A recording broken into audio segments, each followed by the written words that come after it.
Vilaseca, Spain, the home of Europe's tallest roller coaster, PortAventura presents Shambhala. Standing at 76 meters tall, Shambhala dominates the park, with a drop of 78 meters also making it the longest drop on any roller coaster in Europe. Groundwork for the new B&M hypercoaster started back in the summer of 2011, with track work starting in December.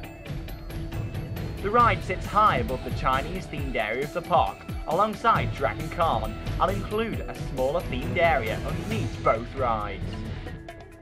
In January 2012, the ride peaked at its maximum height as construction picks up the pace and the race is on to complete the track for Shambhala. The ride will have 3 32-seater trains, 5 camelback hills, a water splash, and totals at a cost of €25 million.